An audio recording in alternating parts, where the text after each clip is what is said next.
Yeah, I was going to portray Jonathan's boss at the movie theater. And then right before production started, like they were doing their final edits on like the season of scripts, and they ended up cutting the character completely.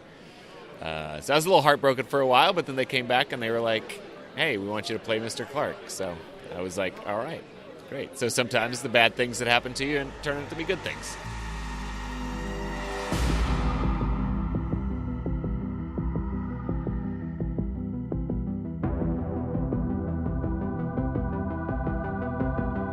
We're back with an interview with the great Randy Havens.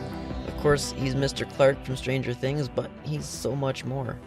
So he was here for a convention on Friday, and he was kind enough to sit down for a 10-minute interview. He talks about some of the other shows he's in, including the upcoming Godzilla with Millie Bobby Brown. And he talks about the character he was cast as before Mr. Clarke, Jonathan's boss, which you just heard in the little teaser clip. He also talks about the Duffer Brothers and Finn Wolfhard, and he gives me advice for growing an epic mustache. It's all great. Now, the audio is messier than I'd like it to be, but we are in the middle of a busy convention floor, so that's how it goes. In case you miss anything, I'll write a transcript and put it in the show notes. His microphone picks up better than mine, which is just fine. You don't want to hear me, you want to hear him. So, here we go. The one, the only, Randy Havens.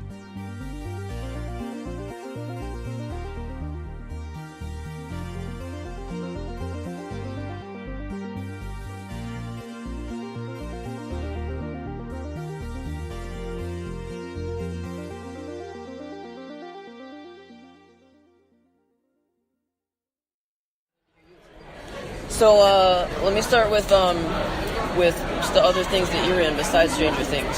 So you're in a movie that's coming up called Front Runner. That's right. Yeah. With Hugh Jackman. Yeah. Wow, Hugh Jackman, like the manliest man there is. Yeah, the legend. The legend.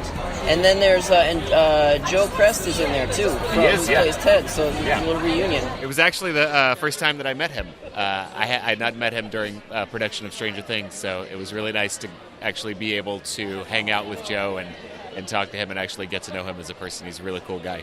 I know it's still coming, Front Runner. I don't think there's any trailers out because I looked. No, not yet. Yeah, they just started editing it, so yeah, trailers will come soon. Because Hugh Jackman posted one Instagram photo or something, but that's about all we got. Yep. So is there any low-key stuff you can tell us or anything you can say about Front Runner? Yeah, it's a political drama. It's based on a true story of the presidential campaign of a guy named Gary Hart, who's a senator from Colorado, and he wanted to be the Democratic nominee for president. And it's just sort of the story, the rise and fall of Gary Hart. It's a really great story and all true and pretty amazing. Pretty topical. Yeah, exactly. Cool. And that same one, I noticed Kevin Pollak is in that too. Do you know Kevin Pollak? Yeah. He is so funny. I listened to his chat show. Yeah, he is. He's a really talented actor and a very funny comedian. I got to watch him work. I was only on for one day with him, but I got to watch him work, and he's a pretty amazing guy. Yeah, he's one of my favorites. He's had David Harbour on his show, and he's had Joe Keery on his show, and he does great interviews. Nice. And in a world of people that do Christopher Walken impressions, his is head and shoulders Tops. above. Right. Yeah. No, all of his impressions are just fantastic. Yeah, and because he plays it like straight too. A lot of people exaggerate it though. Yeah. Wow. Right. But he's just plays it like. So one that you probably can't tell as much at all, but I've been a Godzilla fan since I was 6. Like the original black and white one, the 1954 one, and even the Matthew Broderick one was good. People don't believe that, but Matthew Broderick one was good. So is there anything that you can tell us about Godzilla? I don't think so. I would have to look over the social media to make sure of anything. So for now, I'll just keep quiet. Have you ever gotten in bad trouble? I hear David Harbour gets in trouble all the time. Like, have you ever gotten a wrist slap? I have never. Nope. I'm very good. Law abiding. Yeah. Did on that one, like around set or anything, any downtime? Did you get to hang out with Millie at all? Yeah. Yeah, Millie and I worked pretty closely together on that one. Awesome. So we got Stranger Things reunions going. Yep. Stranger Things has taken over. Totally. Well, I also got to work with Vera Farmiga on Godzilla and Frontrunner, so it's nice to kind of a back-to-back thing. We got to work together, which was great. She's awesome. Very cool. So, can you tell me about Living the Dream? I know that's set here in Florida. Yeah. In the UK, it's on Sky One, but can you get it here? I don't know. It is not out in the States yet. I believe they're looking for distribution here, so it'll probably be available to stream at some point. It's about a British family who moves to Florida to start to run an RV park, so like a trailer park, and just kind of about the adventures that they have, kind of getting in over their head with the situation that they didn't know about before they got here. So they didn't really know what trailer parks were all about, and then they end up running one and owning one, and they get to the various adventures that they have. And you're a guy, your name's Casper. Yeah, I play Casper. I play their next door neighbor. Casper does not live in the trailer park, but so my wife is portrayed by Kim Fields, who you may know from Living Single and Real Housewives of Atlanta and Facts of Life. It's great because I watched her on TV growing up, and then now she plays my wife on TV. And this isn't really a question. I just want to say my favorite of Mr. Romper's lines is reprisals, swift and brutal reprisals. Oh, from Archer, yeah. Yeah, I feel like that's as good as like Mark Hamill's Joker. Oh, nice! Thank you very much. That's a very nice thing to say. I mean, I had to give your throat a little bit of trouble. It did. I blew up my voice. Both episodes that I did. Luckily, there was like a week in between them, so I got some recovery time. But yeah, I did lose my voice both of those days. Hot tea. I've heard tea with lemon and honey is what I hear. Yeah. What they tell me. Yeah. So you told me a minute ago, but can you just for the audience on air tell me the character that you originally cast for Stranger Things that then got written out? Yeah, I was going to portray Jonathan's boss at the movie theater. And then right before production started, like they were doing their final edits on like the season of scripts, and they ended up cutting the character completely. So I was a little heartbroken for a while, but then they came back and they were like, "Hey, we want you to play Mr. Clarke." So I was like, "All right, great." So sometimes the bad things that happen to you turn out to be good things. So it wasn't just the epic stash. I mean, obviously they liked your talent, at least somewhat. Yes, I would like to think I'm more than just a mustache. I'm having trouble, Do you have any advice for facial hair growing? I don't. You got to talk sweet to it. Yeah. Yeah, it's like it helps plants grow. I think it also helps facial hair grow if you just like really be nice to it. Really give it words of encouragement, gentle encouragement. Uh-huh. So the Duffer Brothers, I've only ever heard amazing things about them, like as people. I don't even mean as talented, but as people. Like David Harbour lovingly calls them these little redneck nerds that are geniuses. So you've said some great things about them, but can you talk just a little bit about how they are because they're pretty interesting people. They're great. They're great people. They've first of all, they're two of the smartest people that I've ever met. Their knowledge of film and television is encyclopedic. And they're brilliant. They work almost as one mind. But it's great because they can like separate from each other, and one will go over and talk to the actors, and one will go over and talk to the director of photography or the cameraman and the lighting guys and talk about the composition of the shot, and one will be over talking to the actors about like the emotion of the scene or whatever. And they'll swap off. It's not like one always handles the technical and one always handles the acting. They really do. They do everything together, and they have such a shorthand with each other, which is the advantage of being twins, obviously. But we're just so lucky that they had this idea for this story, and that I got to work on it. They are geniuses for sure. And then as people, they're like the sweetest guys in the world. Like, it's so nice to be able to work with nice people, and it's a blessing for me to be able to work under such like brilliant and just wonderful guys. That's yeah. I think their story is super inspirational too. Like how how like Hidden was buried, and nobody, movie, yeah. and then they got Stranger Things without like a huge resume behind them, so my theory is that you would know way better than me. So tell me if my theory is anywhere on point. I feel like other than being great directors and having written this whole thing, and they must have their number one talent. I feel must be casting. They must be able to see in people better than. Well, our casting director has a lot to do with that. I mean, they were there every step of the way during casting, but our casting director, Carmen Cuba, is one of the most brilliant casting directors in Hollywood. Basically, once someone starts working with Carmen, they always use her. She's got such an eye for chemistry. Like, she can tell like how people are going to work together without even seeing them work together. So she's really brilliant about that. So she definitely made a big difference in the casting of the show, and the Duffers. I think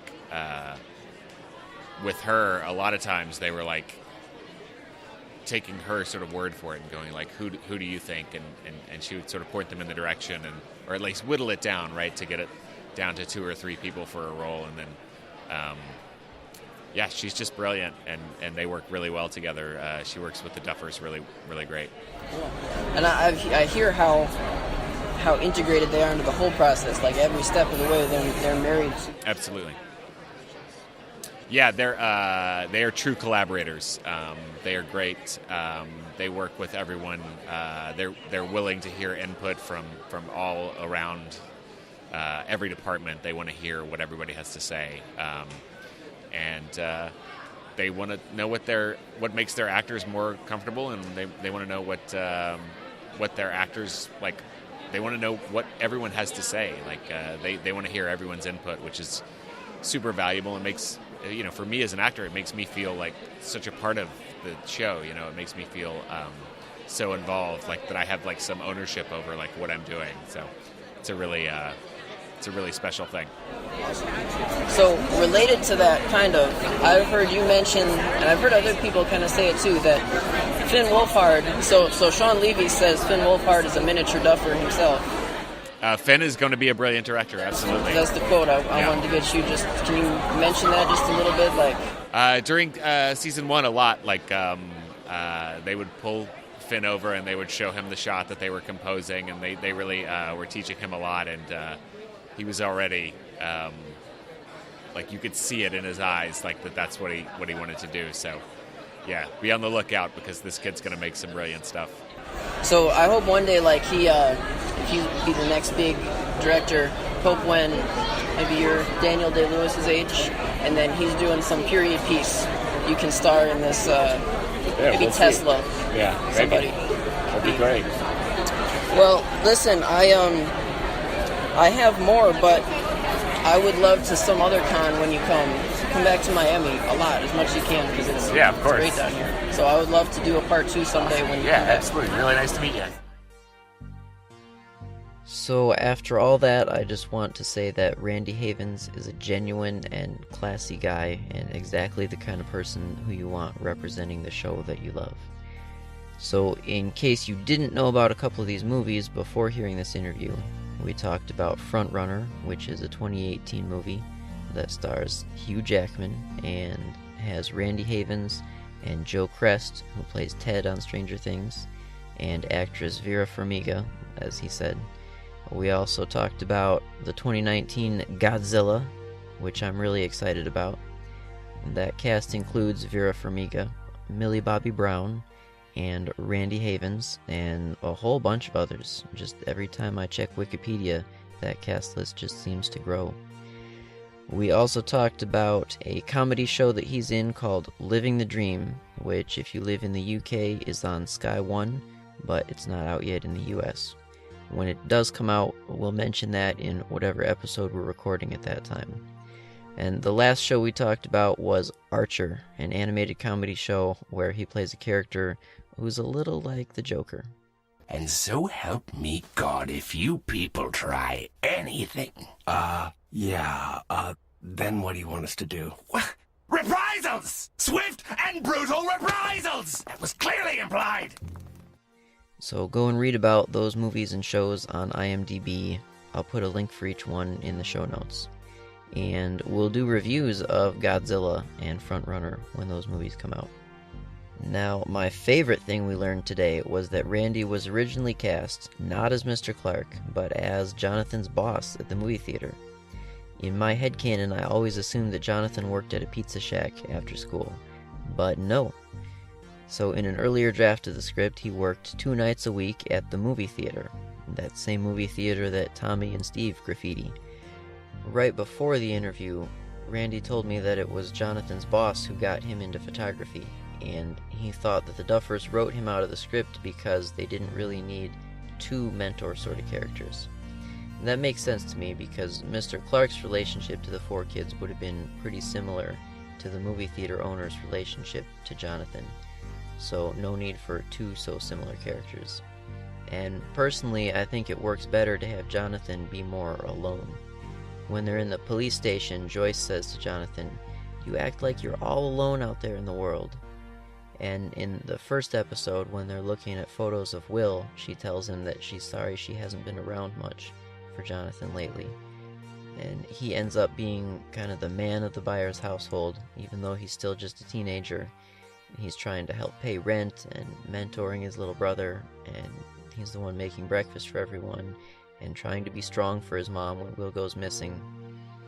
And I'm sure he feels like he has no one to talk to about Lonnie walking out on all of them. So I think it works better to have Jonathan be all alone. And of course, that means we get Randy as Mr. Clarke, so that's a win for us. Now, I know I lied in the last episode when I said that you probably wouldn't hear from us again until we posted our big project, but then this came up, and I wasn't going to make you wait to hear this. No way. So now you probably won't hear from us again until that big mystery project is up. But we are working on it, and hopefully we'll have it up real soon. I just want to say thanks one more time to Randy Havens. Actors don't have to take the extra time to come talk to the fans. That's just a bonus for us, and he's a great guy. Thanks for listening. You've been listening to the Stranger Things Talk podcast presented by the Whitney Brothers. Subscribe on iTunes under Stranger Things Brothers, all one word. You can also find every episode on Facebook under facebook.com/Stranger Things Brothers, also one word. And please do follow them on Facebook because they post the very best memes, articles, and interviews. You can also find their videos on YouTube. Just follow the link in the show notes. You can also follow the show on Twitter under ST Talk Brothers and Instagram under Stranger Things Brothers, also one word. Thanks for listening.